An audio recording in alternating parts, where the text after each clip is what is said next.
bonsoir. Donc, bienvenue à cette soirée organisée par la Fission.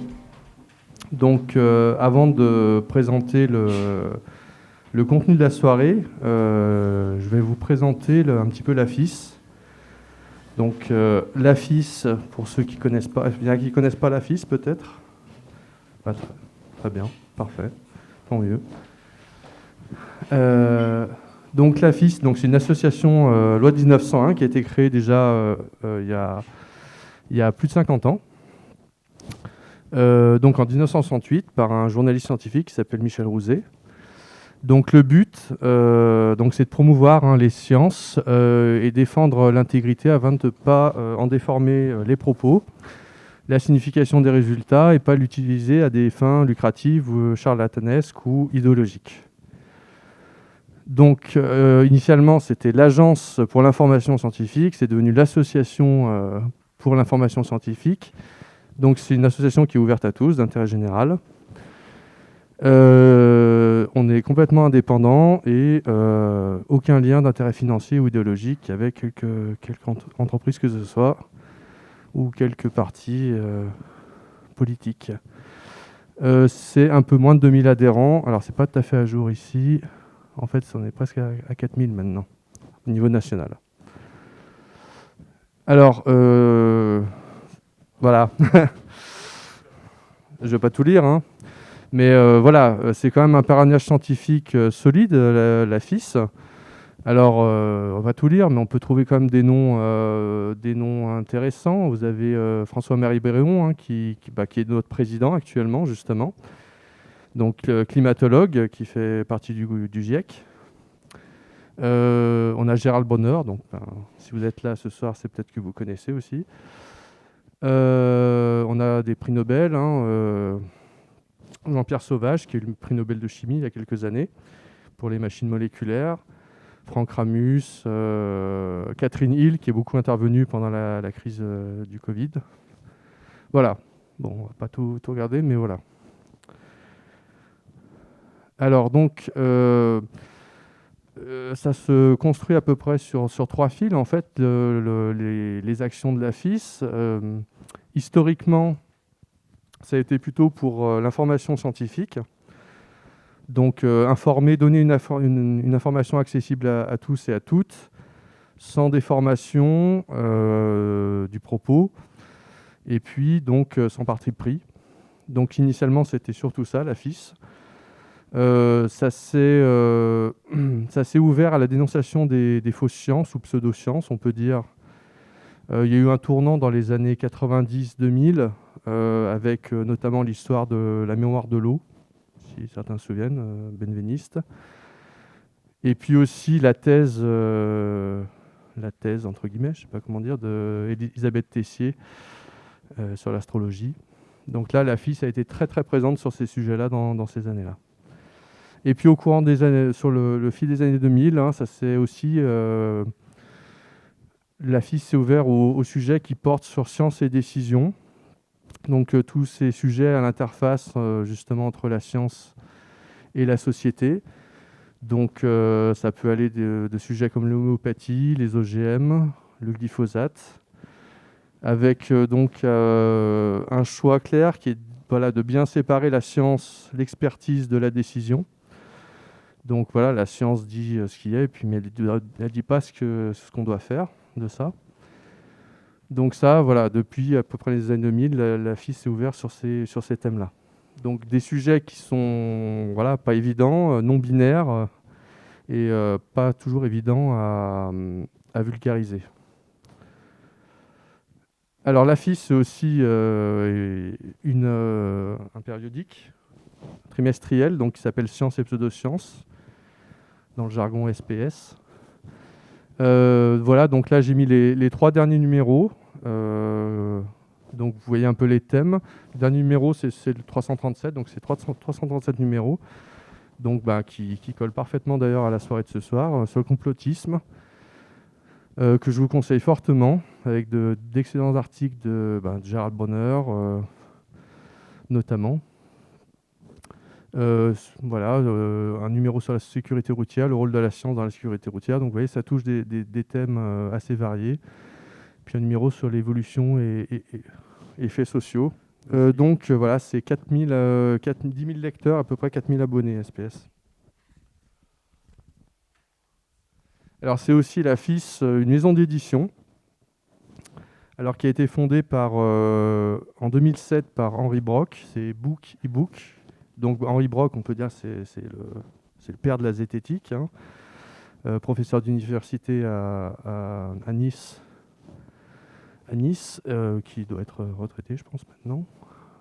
Et donc qui a créé cette maison d'édition, et c'est la FIS qui a repris la maison d'édition en 2017 ou 2018, je ne sais plus. Donc voilà, c'est un ensemble d'une collection de livres ou de e-livres.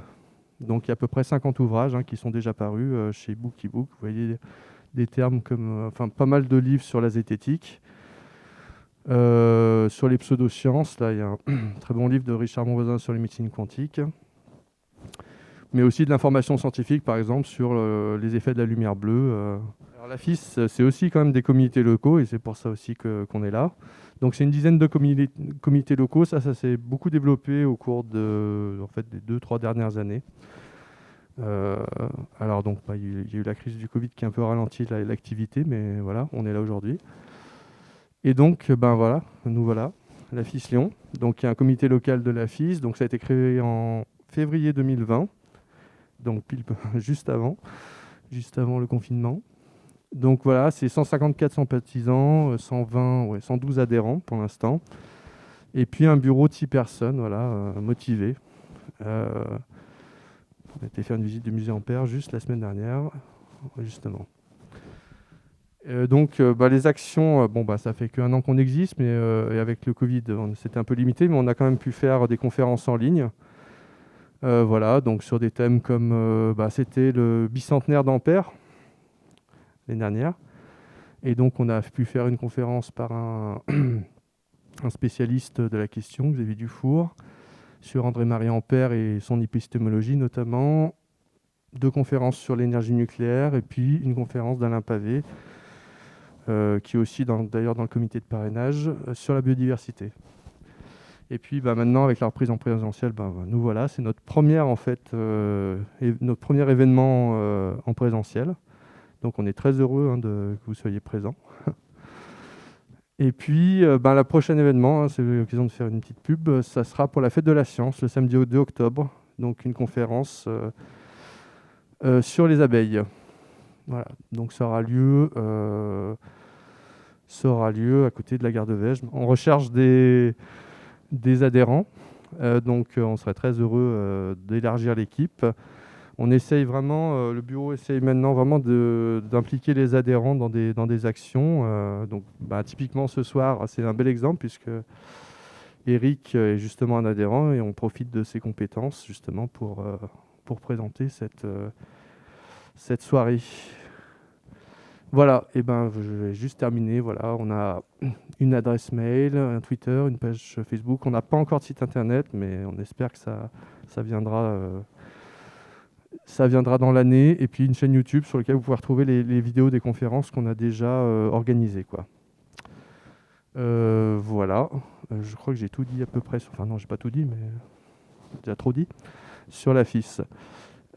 Juste voilà, il y a un petit stand là-bas si vous souhaitez un peu vous renseigner sur les SPS. On a quelques SPS à vendre, et puis si vous voulez vous renseigner sur les adhésions, on est toujours là-bas au fond, quoi. Voilà, et je vais laisser Eric peut-être juste dire un mot avant. Donc on va vous présenter ce documentaire qui s'appelle donc La démocratie des crédules, paradoxe d'Internet, donc qui est sorti en 2017. Inspiré du livre de Gérald Bronner qu'Éric va vous présenter, de Jean Bergeron. Voilà, donc le documentaire, il est sorti en 2017, il a été projeté plusieurs fois, et c'est celui qu'on va vous présenter. Donc je vais laisser Eric présenter le livre et se présenter lui-même aussi d'ailleurs. Merci. Bien, Bonsoir à tous, je me présente Éric Dumaître, je suis également donc membre de l'AFIS. Je ne suis pas membre du bureau, moi je suis dans le rôle de la victime expiatoire, donc c'est moi qui ai été pris pour m'exposer à vous. Alors, il se trouve, Aurélien a parlé de compétences, alors il se trouve que j'ai fait de la sociologie, je suis docteur en sociologie, et les hasards des études ont fait que j'ai souvent échangé avec Gérald Bronner, dont je le connais un peu. Et c'est pourquoi je me propose de situer son livre, le livre qui a inspiré ce film, brièvement dans son parcours. Alors, il me semble qu'il faut insister sur le caractère personnel de ce livre, même s'il traite du monde comme il est. Je dirais que Gérald Bronner y exprime une désillusion triple, qui porte sur des points importants de notre monde contemporain. Désillusion d'abord à l'égard de l'instruction. Gérald Bronner, comme tout le monde ici, je pense, juge qu'il est souhaitable que le niveau moyen d'instruction de la population s'accroisse. Désillusion, vous le verrez, parce qu'il semblerait que l'instruction n'immunise pas contre l'irrationnel et les croyances aberrantes. Bon. Désillusion aussi de sa part, lui qui est un démocrate convaincu à l'égard de la démocratie. En effet, on aurait pu croire, et on a longtemps cru, c'était la croyance des Lumières, que la démocratie était le régime qui s'accordait le mieux avec les progrès de la raison et avec les progrès des sciences. Or, on a le soupçon, ou on peut avoir la crainte actuellement, que ce ne soit pas le cas. Et qu'en réalité, les processus d'échange, de libre débat démocratique, en réalité entretiennent un terreau tout à fait propice à la superstition sous toutes ses formes. Et puis, bien sûr, désillusion à l'égard de Internet. Comme beaucoup d'entre nous, Bronner attendait beaucoup de ce système technique, c'est de la technologie, mais il en attendait des effets humains, diffusion du savoir, généralisation des échanges, pourquoi pas même débat critique à l'échelle du monde. Bon. Et vous savez bien sûr que l'on constate que les choses ne se passent pas aussi bien. Bon. Alors, j'aimerais dire 2-3 mots sur la tradition sociologique dans laquelle Gérald Bronner s'inscrit. Il s'inscrit dans une tradition que les sociologues baptisent, ainsi que les économistes, individualisme méthodologique. L'individualisme méthodologique, ça consiste à partir du principe que les phénomènes sociaux sont le produit de l'agrégation de comportements individuels. Bon. Mais l'individualisme méthodologique ajoute autre chose. Il ajoute que les comportements individuels eux-mêmes s'expliquent par le sens que les acteurs donnent à leurs actes, c'est-à-dire par les raisons qu'ils avancent pour justifier ce qu'ils font et ce qu'ils croient. Bon. Alors, la science, dans cette perspective-là, est une méthode et un ensemble d'institutions visant à sélectionner les raisons pour ne retenir que les plus solides, celles qui résistent à l'examen, celles qui s'avèrent les plus concluantes, malgré toutes les objections qui leur sont faites. Et peu à peu, la méthodologie scientifique isole donc des produits intellectuels qu'on peut juger solides et fiables. Bon. Alors, ce qui fait l'originalité de Bronner, c'est que s'inspirant de recherches en psychologie sociale, s'inspirant aussi de ce qu'on commence à savoir du comportement des internautes, Bronner s'est aperçu, il n'est pas le seul, qu'à cette sélection scientifique s'est opposée une sélection d'un tout autre genre. Internet, manifestement, sélectionne les raisons aussi, mais selon des critères qui n'ont rien à voir avec la rigueur. Bronner, quand il résume son idée concernant la sélection des raisons et des produits cognitif le dit souvent ainsi, il dit, bien, voilà, sur Internet, les raisons, les produits intellectuels qui sont sélectionnés, retenus, qui se diffusent le mieux, qui se diffusent le plus rapidement, de la manière la plus large, ce sont les produits intellectuels qui offrent la gratification subjective la plus grande pour un investissement intellectuel en énergie mentale minimale. Bon. Et ce que l'on constate effectivement, c'est qu'on a deux corpus de rationalité, car il s'agit bien de raison, ou en tout cas d'argumentation dans les deux cas, qui divergent considérablement et qui actuellement, vous le savez tous, et c'est pourquoi sans doute vous êtes ici, sont aux antipodes. La sélection des raisons par la science et la sélection des raisons par ce vaste dispositif à la fois cognitif et communicationnel que l'on appelle Internet. Bon. Alors, les critères de sélection dans ce second cas, cela commence à être un vocable répandu.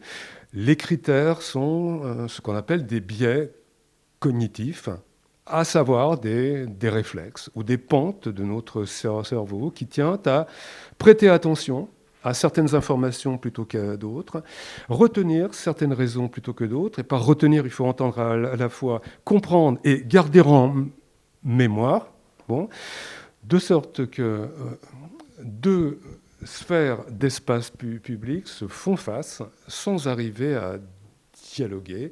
Et la question qui, vous le verrez, au terme de ce film, se pose encore, c'est comment opérer la réconciliation de ces deux sphères de débat public, l'un qui vise vers la rationalité la plus rigoureuse possible, et l'autre qui, pourrait-on dire, se laisse porter au fil du courant des émotions et, dirait Bronner, de l'avarice intellectuelle, c'est-à-dire la dépense d'énergie mentale minimale. Bon, voilà.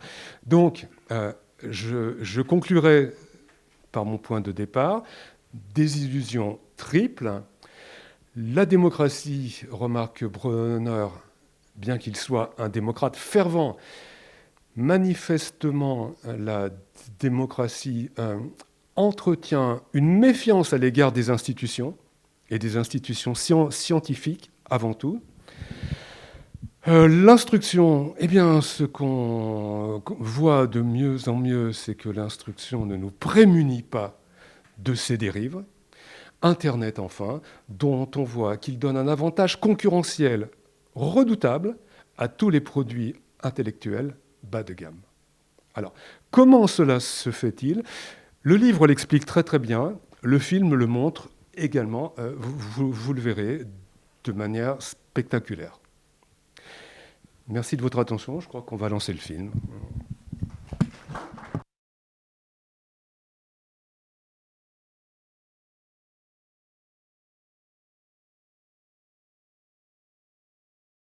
Maintenant, l'idée, c'est qu'on puisse prendre vos questions et effectivement laisser la parole à notre interlocuteur pour développer autour de ce film. Alors, moi, j'avais une question. On nous montre dans le film qu'Internet exacerbe les comportements qui mènent aux fake news ou voilà, ce type de choses. Mais est-ce qu'il y a dans l'histoire d'autres moments de rupture comme celui-ci ? Parce que là, on parle beaucoup d'Internet, mais est-ce qu'il y a d'autres moments de rupture qui expliqueraient les bases de l'effervescence autour de ces fake news ? Est-ce que c'est vraiment nouveau comme phénomène, en fait ? Il me semble que historiquement, mais si quelqu'un est historien, il pourra peut-être compléter ce que je dis, la diffusion de la grande presse au XIXe siècle a été aussi un grand moment de bavardage, d'invention de fiction. Je pense par exemple, alors la date exacte, je ne me souviens pas, c'est dans la seconde moitié du XIXe siècle, l'astronome William Herschel avait raconté quelques fariboles à propos de la faune et de la flore qu'on trouvait à la surface de la Lune. Ça avait été repris par un journal de New York avec un succès considérable, mais un succès assez comparable à ce que l'on trouve sur Internet. Un succès qui s'accompagnait d'une croyance. Et durant plusieurs mois, apparemment, les gens ont parlé des fleurs, des plantes, des troupeaux de petits bisons qui, paraît-il, étaient observés avec le grand observatoire mis au point par Herschel. Donc c'est un exemple de diffusion à grande échelle d'une fake news sur la base d'une innovation technique, à savoir la presse grand public à grand tirage. Bon. Et alors, est-ce que, Après, si on remonte un peu plus loin, je pense par exemple au Paris du XVIe et du XVIIe siècle, les puissants de ce temps faisaient l'objet aussi de racontards de ce type. On racontait que certains ministres autour des régentes, par exemple, organisaient des messes noires. Bon. On parlait du rôle joué par l'astrologue de la cour. Mais ça ne se diffusait évidemment pas à une pareille échelle. Et je dirais qu'en outre, la mémoire des humains est beaucoup moins durable que la mémoire d'Internet. C'est ce que Gérald Bronner rappelle. Il y a des effets d'accumulation. Tous les événements frappants, toutes les pseudo-preuves s'accumulent en fait. Et chaque fois que quelqu'un se lance dans une narration étrange, il peut aller recueillir parfois dans les années antérieures, il peut même remonter assez loin, tous les éléments qu'il pourra reprendre à son compte pour élaborer une histoire encore plus spectaculaire. Ouais. Est-ce qu'il y a des questions ? N'hésitez pas à réagir, oui. Oui, merci bien. Je ne sais pas si vous m'entendez, oui, dans le micro, ouais, parfait. Moi, j'avais une question sur, en fait, l'une des difficultés par rapport à la fabrication, à la mécanique de fabrication des complots, ça peut être l'accès à l'information. Il y a une partie de l'information qui n'est pas accessible, par exemple l'information secret défense. Et puis, il y a toute une partie de l'information qui n'est pas vérifiable parce qu'il faudrait avoir un accès facilité à des experts ou à des spécialistes. Donc, c'est vraiment une question qui n'est pas évidente, c'est l'accès à l'information.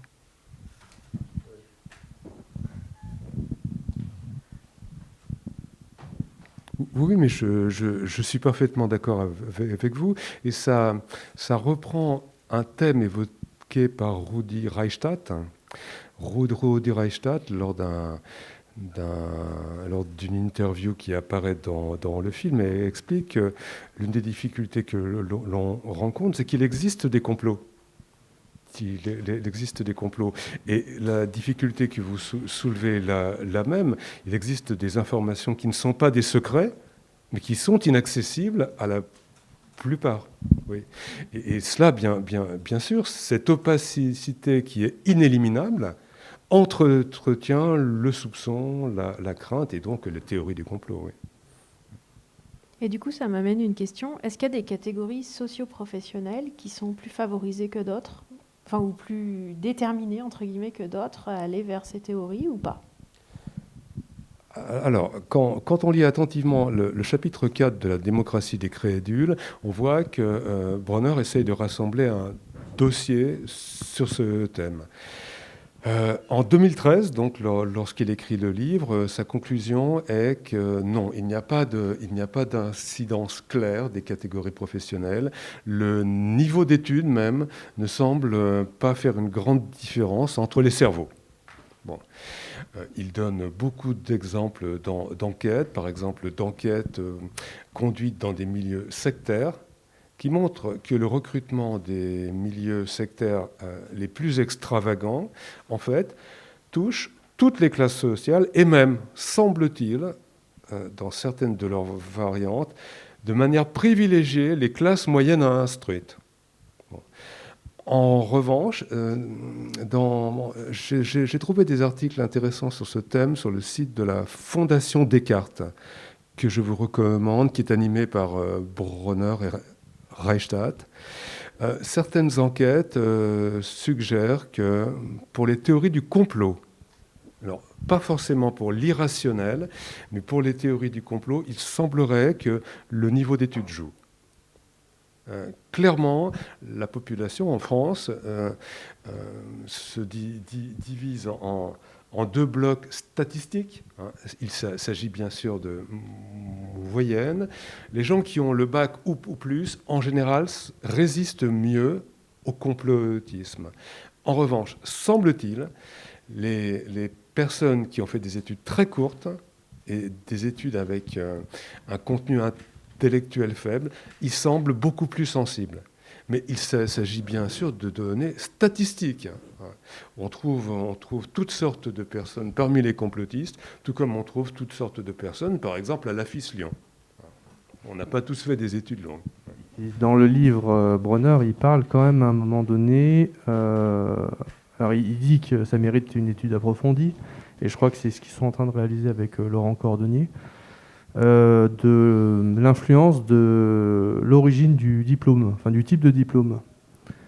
Et sur des exemples, il donne, mais ça a confirmé que effectivement des gens qui ont fait des études plutôt littéraires et sciences humaines sont plus vulnérables aux théories du complot que des gens qui ont une formation en sciences dures. Oui, apparemment dans les universités américaines, on constate effectivement que ce sont dans les facultés des arts donc, qui rassemblent sciences de l'homme, lettres, et qui concernent les 3 premières années. C'est là qu'on trouve effectivement les tentations irrationalistes les plus fortes. Il semble clair que la discipline méthodologique des études scientifiques permet de résister de manière plus efficace que la discipline parfois, moins claire des études littéraires. Il semblerait. Alors, Bronner développe une autre idée qui n'apparaît pas ici, une idée que je trouve intéressante. Il l'évoque juste lorsqu'il parle du doute. L'idée serait que donc les enseignements secondaires et supérieurs se sont généralisés. Et c'est vrai que parmi nos contemporains, il y en a beaucoup plus qu'auparavant qui ont une idée des possibles. On fait des études de lycée qui nous permettent d'envisager des éventualités auxquelles les gens sans instruction de jadis ne pensaient pas, auxquelles ils ne croyaient pas. Mais dit Bronner, le problème, c'est que cette ouverture au possible, malheureusement, s'accompagne rarement d'un approfondissement des disciplines ou des recherches qui pourraient permettre de sélectionner entre les possibles acceptables et ceux qui sont purement fantasmagoriques. Bon. Donc l'idée de Bronner, là, ce serait d'aller jusqu'à dire que, d'une certaine manière, la généralisation de l'instruction secondaire a cet effet néfaste-là. Il habitue les esprits, par exemple, au doute, mais comme il le rappelle, le droit de douter s'accompagne de devoirs, et ces devoirs sont moins cultivés, apparemment. Mais sur ce point-là, je dois vous dire que cette hypothèse qui me paraît parfaitement plausible, cette hypothèse-là, je ne l'ai pas vue développée par quelqu'un d'autre encore. Bon, donc il faudrait peut-être attendre des recherches appropriées sur ce thème. Merci. On avait s'approcher un peu. Ouais. Oui. J'ai une question par rapport à la variable de l'âge. Est-ce que ça a une importance? Alors moi, pour le petit exemple, on a fait un repas de famille la semaine dernière, et c'est assez marrant dans les cousins, cousines et tout ça. En fait, il y avait vraiment tous nos parents qui étaient plutôt anti-vax, et puis tous les plus jeunes en fait qui étaient tous vaccinés. Et on s'est fait cette remarque-là, quoi. C'était assez marrant d'avoir tous plutôt des parents qui étaient un peu sceptiques et les plus jeunes comme nous, voilà, qui ont suivi les vaccins. Et voilà. Donc, où est-ce que la variable de l'âge a une importance ou pas? Alors, c'est drôle parce que la variable de l'âge semble avoir une importance, mais de manière inverse. Oui, c'est ça. Donc là, je me réfère à la... Je me réfère à la dernière enquête qui a été organisée par la Fondation Jean Jaurès, Conspiracy Watch et l'IFOP sur les théories du complot. Bon. Alors, ce qui ressort de cette enquête, c'est que certes, il y a ce clivage selon les études. Clivage selon le niveau de revenu. Alors, j'insiste, hein, ce que l'enquête fait apparaître, c'est que les personnes qui ont le sentiment d'être en échec professionnel et social semblent beaucoup plus exposées au complotisme. Et puis, un clivage, apparemment, qui se prononce selon l'âge. Il semblerait que chez les 18-34 ans, la séduction exercée par les théories du complot soit beaucoup plus forte que chez les personnes un peu plus âgées, comme nous. Et qu'est-ce qui expliquerait ça ? Je ne sais pas si on a des explications. Le film en propose une. Ce qu'il propose, c'est la confiance plus grande des jeunes gens dans les informations Internet. Alors, est-ce la bonne explication ? Ça, je ne le sais pas. Alors, apparemment, à la maison, chez vous, c'est exactement le contraire. Donc. Mais pour revenir à la piste de recherche évoquée par Bronner, je pense qu'elle est assez convaincante. Enfin, si j'en juge à mon expérience, c'est vrai que les personnes qui avaient 70 ans lorsque j'étais jeune homme n'avaient pas fait d'études pour la plupart, ou des études extrêmement courtes. Et on ne pouvait du coup pas leur raconter n'importe quoi. Pour deux raisons.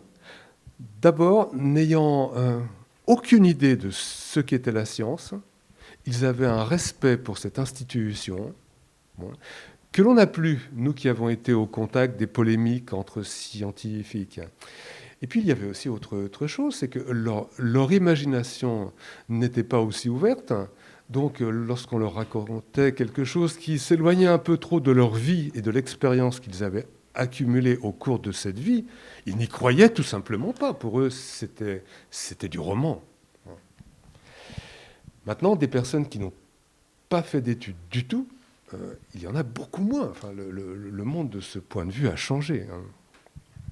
80% d'une classe d'âge en France, actuellement, a le baccalauréat. Bon, je ne sais pas si je réponds... Je pense que sur ce problème de l'âge et du conflit de génération, il est probable que c'est une évolution qui se dessine, et on va voir dans les années qui viennent si elle est irréversible. Elle semble liée dans une large mesure aussi à la sensibilité beaucoup plus grande des jeunes générations aux problèmes climatiques. Leur méfiance à l'égard de la science tient aussi aux reproches qu'ils nous adressent. Ils nous adressent à nous, leurs aînés, qui avons laissé faire. Scientifiques compris. On peut peut-être évoquer les pistes, les solutions évoquées par Bronner dans La démocratie des crédules.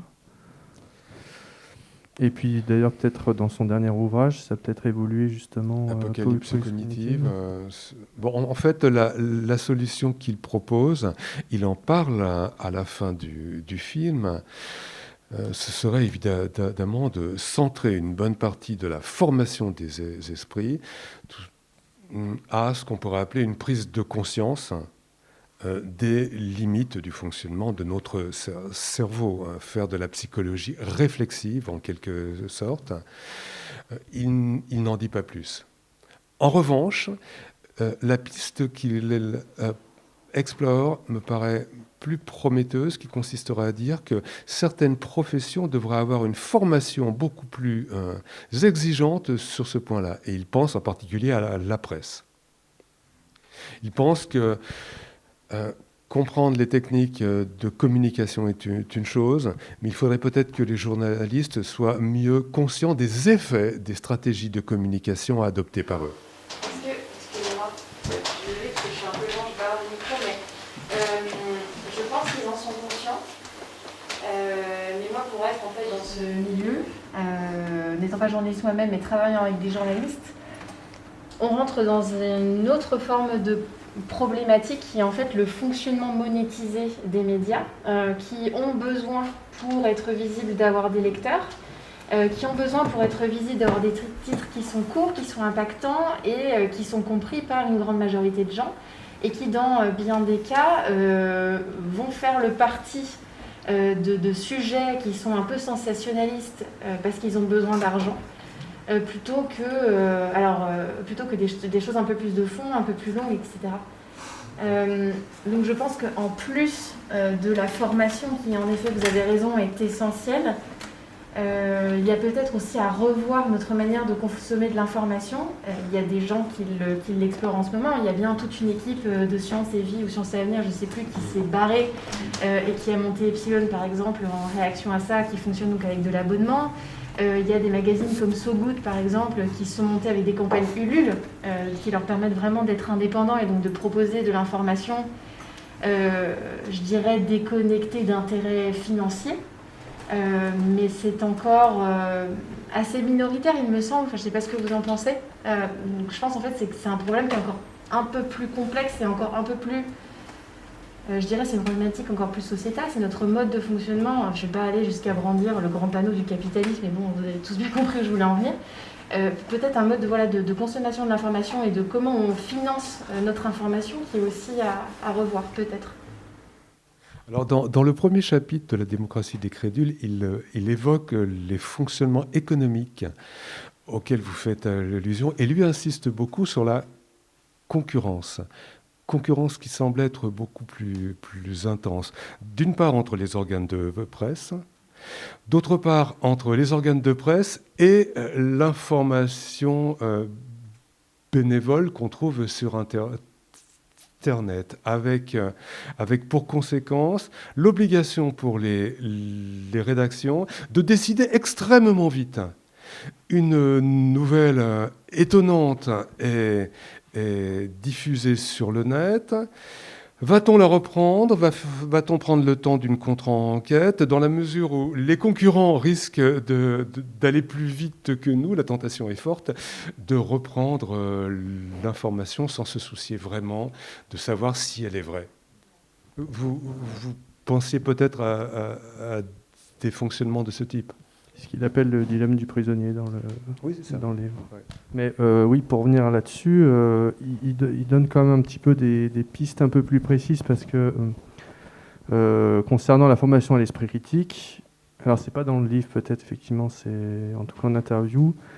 Déjà, il est membre du conseil scientifique de l'éducation nationale, donc il a quand même réfléchi à ces questions. Et la piste qui consisterait à rajouter des heures d'esprit critique, par exemple au collège, au lycée, un enseignement spécifique, lui semble pas, ainsi qu'à d'autres membres du Conseil, la bonne piste, par exemple. Il voit plus une solution du type saupoudrer dans chacune des matières, justement, un peu d'esprit critique, puisqu'il y a largement de quoi faire en histoire, en maths, en physique-chimie, en philosophie aussi. Donc c'est plutôt ce genre de piste qui préconise pour l'éducation sur le long fil, quoi. Alors, personnellement, je suis un peu perplexe. Il se trouve que je suis enseignant, j'enseigne la philosophie dans un lycée. Il doit y avoir d'autres enseignants ici, je suppose. Enfin, quoi qu'il en soit, quand je m'entretiens de ces problèmes avec mes collègues, je m'aperçois que tous font des efforts d'esprit critique, quelle que soit la discipline enseignée par eux, ils le font depuis longtemps. Donc, j'ai de la peine à concevoir comment on pourrait faire plus. Enfin, peut-être pourrait-on faire mieux, mais en tout cas, l'effort de l'éducation nationale sur ce point me paraît ancien et tout à fait sincère.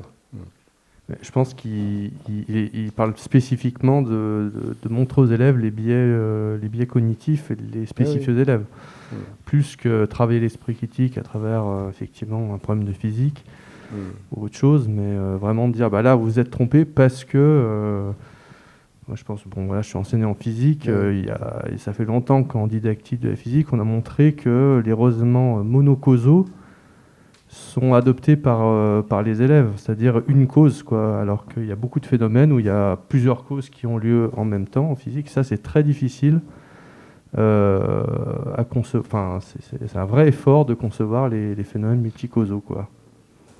Et donc voilà, c'est d'expliciter en quoi c'est aux élèves pourquoi ils se trompent aussi. Je pense que c'est là-dessus, je pense qu'il insiste. J'insisterai en complément aussi sur, c'était bien illustré là dans le documentaire, c'est effectivement faire la différence entre une corrélation et une relation de cause à effet. Et c'est vrai que c'est fondamental de montrer à la fois qu'il peut y avoir plusieurs facteurs explicatifs d'une même cause, enfin d'une même conséquence. Donc c'est le côté multifactoriel, et en même temps que des fois on peut simplement avoir de simples corrélations, sans qu'il y ait de relation de cause à effet du genre au printemps. En même temps, on a des feuilles aux arbres qui apparaissent et en même temps les oiseaux chantent, mais il n'y a pas de relation de cause à effet directe entre ces deux événements. Il y a par contre effectivement une cause qui est amont. Et c'est vraiment essentiel de travailler à ce niveau-là. Voilà. Après, j'en profite, je ne vais pas conserver le micro quand même toute la soirée, mais il y a quelque chose qui est fondamental, me semble-t-il, et ça apparaît au niveau de l'enseignement, c'est qu'on enseigne des cadres toujours, des cadres conceptuels. Et la remise en cause, la critique, c'est la remise en cause du cadre. Et donc, il faut dissocier ces temps de compréhension du cadre et de remise en cause du cadre. Sinon, on est tout le temps dans le doute et on ne peut jamais rien construire. Et ça, c'est une difficulté, il me semble, à la fois de l'enseignement et aussi du citoyen pour comprendre, pour fabriquer son propre raisonnement. On a une question au fond de la salle. C'est pas vraiment une question, mais c'était concernant l'enseignement de l'esprit critique. Donc je connaissais déjà pas mal Gérald Bronner, et j'étais aussi dans des associations sceptiques à une époque. Je suis aussi membre de la FIS Lyon, d'ailleurs. Pendant longtemps, moi, je ne comprenais pas bien pourquoi c'était pas enseigné à l'école, parce que bien qu'on puisse tomber sur un prof ici ou là qui puisse, sur des moments déterminés, faire une analyse critique des médias, par exemple, ça restait très ponctuel et pas du tout à la hauteur de ce qu'on peut lire dans les livres de Bronner, par exemple, ou dans Daniel Kahneman qui fait un bilan un peu des biais cognitifs, et notamment on n'est pas du tout exposé à l'erreur humaine. En fait, on ne nous apprend pas vraiment des exemples précis d'erreurs massives de groupes humains. C'est des choses qu'on voit dans Bronner, dans La démocratie des crédits, il en parle pas mal, il prend pas mal d'exemples, etc. Dans les associations sceptiques qui discutent du paranormal, etc., voilà, on a pas mal d'exemples comme ça d'erreurs assez massives. Et quand j'ai découvert ça, quand j'étais plus jeune, j'ai trouvé que c'était vraiment l'élément important qui m'avait fait avoir plus d'esprit critique, on va dire. C'est qu'en fait, on n'estime pas, je trouvais ça invraisemblable quand j'étais plus jeune, que des gens instruits, libres, puissent massivement faire des erreurs triviales, et surtout que ça puisse se diffuser. Je pensais que, comme tout le monde, un peu comme Bronner, avant sa désillusion, je dirais, pensait que des gens instruits, libres, qui s'informent, etc., ne pouvaient pas propager des informations grossièrement fausses. Or, là, il y a beaucoup d'exemples comme ça qui montrent que ça existe. Et je pense qu'une fois déjà qu'on sait que ça existe, on est plus prêt à prêter attention à nos propres erreurs. Et donc je pense que l'éducation à l'erreur, par exemple, ça, à l'école, parce qu'on a d'autres choses à faire, mais je suis aussi enseignant de physique, mais finalement, moi je trouve qu'un module dédié à l'esprit critique, alors pas forcément pour faire de la méthodologie, c'est quoi penser correctement, mais déjà montrer que l'erreur est courante, qu'il n'y a pas besoin d'être idiot pour faire des erreurs. Vous demandez ça à un jeune, personne ne pense ça, je veux dire. Ou même à des adultes, il y a beaucoup de gens qui pensent que faire des erreurs grossières, il faut être idiot, alors qu'en fait, non. C'est justement quand on pense ça, en général, qu'on peut le plus facilement, selon le contexte, tomber dans des erreurs grossières. Donc je pense que le côté saupoudrage, moi j'y crois pas du tout. Le problème aussi de ça, c'est la formation des enseignants, parce que Bronner, dans le bouquin, il dit que les journalistes sont des êtres humains comme tous les autres et qui ne sont pas formés spécifiquement à minimiser l'erreur. Enfin, si, quand même, ils cherchent à croiser les informations, etc. Il y a de la méthodologie quand même, mais en tant qu'individu, ils sont sujets au biais comme tout le monde, mais les enseignants aussi. L'esprit critique, même parmi les profs de physique, même sur des sujets de physique, notamment sur des propos qu'on peut entendre, je sais pas, d'Aurélien Barraud, qui peut tenir des propos relativistes. Je l'ai vu faire devant un parterre de 80 profs de physique-chimie. Il n'y en a aucun qui lève la main pour lui demander ce que ça veut dire que la vérité n'existe pas ou que la rationalité n'existe pas. Enfin, moi j'ai vu plein de gens instruits avec plus suite, qui, quand ils ont affaire à ce genre de discours, ne disent rien. Parce que finalement ça ne les choque pas. Et parce qu'en plus, même pour avoir fait un doctorat en physique, dans les labos, personne n'a la moindre idée de ce qu'est la méthodologie scientifique, enfin, si ce n'est celle du... Non mais, Non, mais dans un labo de physique, vous parlez d'épistémologie, les gens me regardent avec des yeux comme ça, personne ne s'intéresse à ça. En physique, alors peut-être il y a d'autres domaines, justement, des sciences un peu plus jeunes, ou plus contestées, ou qui sont en bascule parfois avec des thèses un peu moins... des méthodologies moins scientifiques, ou en tout cas des débats sur la méthodologie. En physique, c'est pas trop le cas, et je dirais que dans la communauté des chercheurs, il y a zéro réflexion là-dessus. Enfin, c'est très rare quand on tombe sur quelqu'un qui est sensibilisé à ces questions, et moi je me suis sensibilisé pendant ma thèse, mais grâce à un contact associatif, pas du tout dans le cadre de mon travail académique. Et pourtant j'avais essayé de faire un peu de philo des sciences à l'université, mais j'ai pas du tout été exposé justement aux problèmes cognitifs, etc. dans ce cadre-là. Donc je pense que la formation des enseignants, et c'est pour ça que pour moi c'est pas pour demain, c'est-à-dire qu'il faut que la société dans l'ensemble évolue sur ces questions, pour qu'un jour les politiques puissent se mettre d'accord, s'emparer de ce sujet, former les enseignants. Enfin, pour moi, ça va prendre, je suis assez pessimiste là-dessus, ça va prendre des décennies, quoi. Ça ne va pas se faire en claquant dans les doigts. Et j'ai un autre exemple pour terminer sur la difficulté aussi de se mettre d'accord sur ce qu'est l'esprit critique. Parce que si vous fréquentez un petit peu, ne serait-ce que sur les réseaux sociaux, un petit peu les associations sceptiques ou les youtubeurs, vulgarisateurs sciences, etc., les zététiques, ceux qui connaissent un peu ces termes-là, ouais, il y a des postures. Enfin, moi, j'ai fait partie de l'association il y a 15 ans, au début de la zététique à Grenoble, où c'était globalement des gens qui faisaient des sciences dures. Aujourd'hui, j'entends des propos des gens qui dans ces milieux-là font une promotion de l'esprit critique qui est vraiment clairement celle de croyants, quoi. C'est assez hallucinant. Et donc, dernière anecdote, j'ai un collègue d'histoire géo, justement, on parlait Bronner. Alors, je ne sais pas si les gens savent, mais qui par toute une communauté de gens idéologiquement assez marqués politiquement, vont traiter de sociologue de droite, décrédibilise totalement sa pensée. J'avais un collègue comme ça, j'étais totalement surpris parce que je savais pas du tout que... J'avais lu le bouquin, je ne savais pas du tout en quoi c'était marqué politiquement. Et par exemple, lui, il enseignait en histoire géo l'esprit critique à ses élèves, et pour lui, l'esprit critique, c'était la critique du pouvoir. Mais c'est ça, mais pour lui, c'était que ça.